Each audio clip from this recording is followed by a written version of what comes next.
Assalamualaikum warahmatullahi wabarakatuh. Perkenalkan, nama saya Muhammad Densa Putra dari Fakultas Teknik Universitas Islam Malang.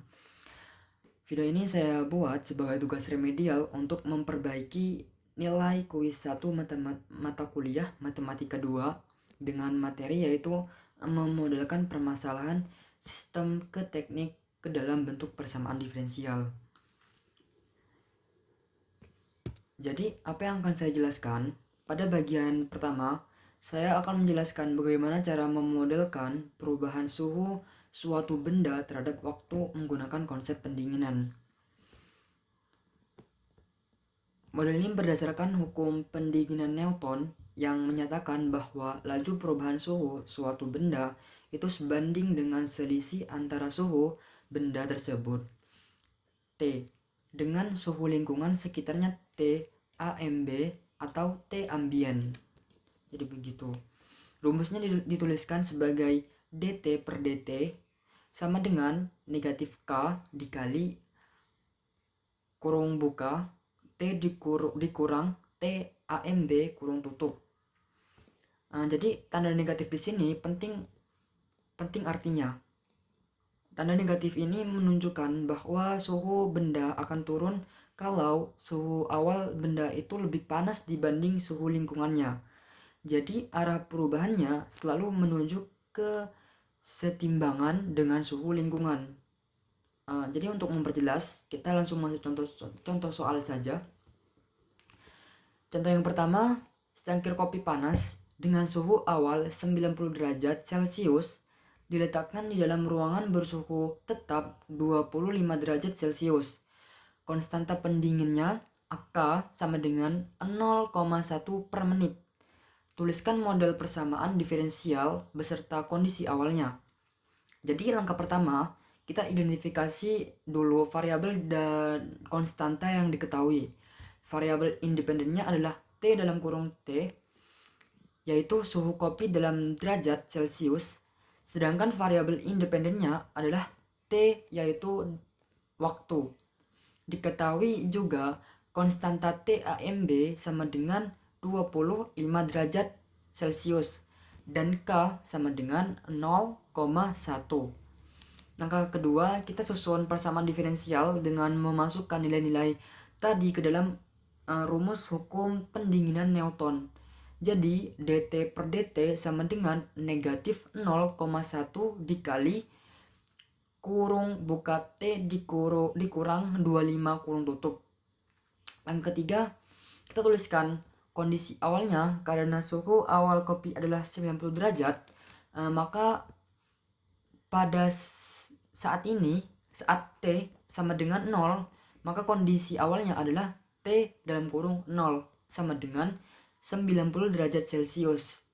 Jadi model lengkapnya adalah dt per dt sama dengan negatif 0,1 dikali kurung buka T dikurang 25 kurung tutup dengan syarat awal T dalam kurung 0 sama dengan 90.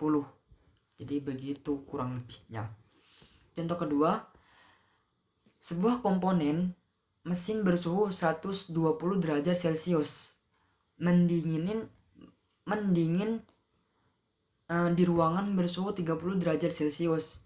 Jika laju penurunan suhunya mengikuti hukum pendinginan Newton dengan konstanta K sama dengan 0,2, tentukan persamaan diferensialnya dan klasifikasi ordernya. Langkah pertama, kita susun persamaan diferensialnya dengan cara yang sama seperti soal sebelumnya, dengan TAMB sama dengan 30 dan K sama dengan 0,2, kita dapatkan dt per dt sama dengan negatif 0,2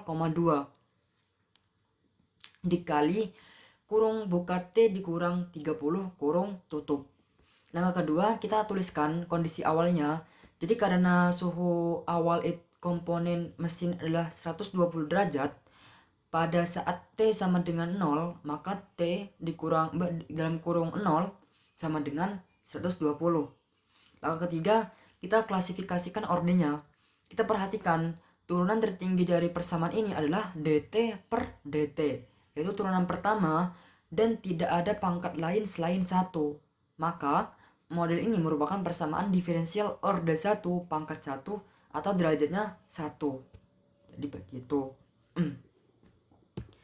Selanjutnya pada subbab 2,2 pemodelan sistem fluida atau tangki air bocor. Jadi pada bagian kedua ini saya akan menjelaskan bagaimana cara memodelkan perubahan ketinggian air dalam sebuah tangki akibat adanya kebocoran atau aliran keluar melalui lubang di dasar tangki. Jadi model ini berdasarkan dua prinsip. Pertama, prinsip konversi volume, yaitu laju perubahan volume terhadap waktu dV per dt itu sama dengan debit air yang keluar Q out. Kedua, karena volume V itu sama dengan luas penampang A dikali tinggi air H, maka turunan volumenya dV per dt sama dengan A dikali dH per dt. Selanjutnya kita gunakan hukum Torricelli nggak tahu juga, yang menyatakan bahwa kecepatan aliran air yang keluar dari lubang itu sebanding dengan akar dari H. Kalau kita gabungkan semuanya, kita dapatkan model umum A dikali dH per dt sama dengan negatif K dikali akar H. Jadi begitu. Jadi untuk memperjelas lagi, di sini ada dua contoh soal juga. Contoh yang pertama, sebuah tangki silinder tegak memiliki luas penampang 2 meter persegi berisi air setinggi H dalam kurung T. Air mengalir keluar dari lubang di dasar dengan debit Q out sama dengan 1,5 dikali akar H. Buatlah model persamaan diferensialnya. Jadi langkah pertama, kita gunakan rumus konversial volume, yaitu A dikali dH per dt sama dengan negatif Q out. Langkah kedua, kita masukkan nilai A sama dengan 2 dan Q out sama dengan 1,5 dikali akar H. Ketika kita susun, modelnya menjadi 2 dikali dH per dt sama dengan negatif 1,5 dikali akar H. Kalau kita bagi kedua ruas dengan 2, kita dapatkan bentuk akhirnya dH per dt sama dengan negatif 0,75 dikali akar H. Jadi begitu. Selanjutnya ada contoh soal kedua. Sebuah tangki kerucut terbalik dengan luas penampang yang bergantung pada ketinggian dimodelkan menghasilkan persamaan dH per dt sama dengan negatif 3 per H dikali akar H. Tentukan apakah model ini bersifat linear atau non-linear. Langkah pertama, kita perhatikan dari bentuk fungsional dari persamaan variabel terikatnya, yaitu H. Di persamaan ini ada suku akar H yang bisa kita tulis ulang sebagai H pangkat setengah. Langkah kedua, kita analisis sebuah persamaan diferensial dikatakan linear kalau variabel terikat dan semua turunannya berpangkat 1. Tidak ada perkalian antar variabel terikat dan tidak ada fungsi non-linear seperti akar atau trigonometri yang mengenai variabel terikatnya. Di sini H berpangkat setengah yang jelas bukan pangkat 1. Jadi kesimpulannya, karena variabel H itu memiliki pangkat pecahan yaitu setengah bukan pangkat 1, maka persamaan diferensial ini dikategorikan sebagai persamaan diferensial non-linear. Jadi begitu.